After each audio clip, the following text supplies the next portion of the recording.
2009 was kind of epic for me.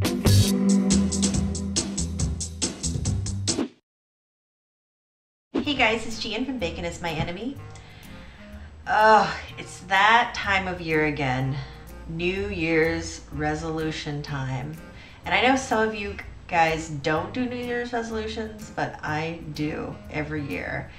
Last year I made the resolution, in fact I vowed that I would lose weight for good. That this would be the year, the final year. And 365 days later, I lost 20 pounds and I gained back 12. So I am down from where I was last year, but I did not follow through on losing the weight for good. I hate New Year's resolutions, first of all, because in my world, they're always a recipe for failure. So I did two things. One that I started last year. The first thing I did was I decided to do a to-do list. So not really a resolution as much as these are the things I need to accomplish for 2009. And I'd say I got a C+. 2009 was kind of epic for me, goal-wise.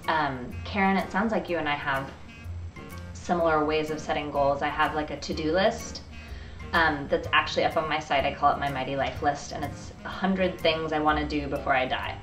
Or rather, like, the list is growing all the time. I had like a financial goal for my business, which I met, and that was a huge deal for me. I left the workforce a long time ago, probably 6 years ago, to sort of set out on my own and freelance and do my own thing, and then decided to become a professional blogger pretty recently. And so it was a big deal for me to feel like I had not sort of lost out on what my pay would have become had I stayed in the workforce. I am so impressed with everybody's resolutions and goals and real thoughtful mindfulness for last year. I'm so impressed. You know, it's funny, I don't make New Year's resolutions generally. In fact, I have always been somebody who sort of lived life as it came. Goal setting has always been hard for me, actually. The idea of looking forward an entire year and keeping track of a desire or a goal for that long seemed really hard for me. You know, I had other New Year's resolutions last year. I mean, I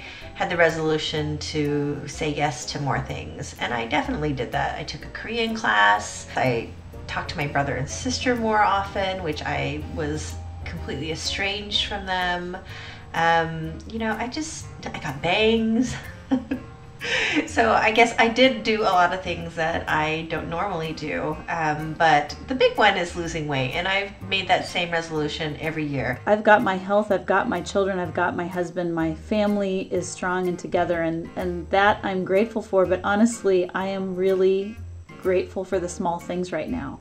So in the year ahead, my goal setting is about goal setting, strangely enough. I really want to learn how to set goals for myself that are reasonable, that challenge me, but yet aren't unrealistic. The other thing that I did that I'm actually really kind of pleased with how it turned out is I picked a word for the year. And my word for 2009 was true. I love the idea of having a word, though. For 2010, my word of the year is beauty, because I'm writing a book called The Beauty of Different. I'm finishing that up, and hopefully it'll be published by the end of the year. Writing another book. So it's all about finding beauty, both as a photographer and as a writer. So that's sort of my focus. So that's one thing. Another thing that I'm going to do instead of a to-do list is I'm going to focus on superpowers, because I think everybody has a superpower. I really, really believe that. I think everybody has one thing at least that they're really, really good at and that brings them passion. For me, it is finding beauty, so that works for me. But I'm really going to try to focus on really honing my superpowers. I feel super blessed. This year has been everything that I could have hoped for. So I'm looking forward to making 2010 just as good, but I think it's going to be kind of like a tough one to beat. So, but I like Karen's idea. Maybe this year will be about fun for me. And I have got to address the weight loss issue, because holy crap, everybody wants to lose weight on the new year. There's nothing to be ashamed of in that, Jen. I mean, look at it this way. You feel like you lost 20 pounds and you gained back 12. If you hadn't lost the 20, you'd be 32 pounds overweight right now instead of 12, right? Join the Momversation at momversation.com.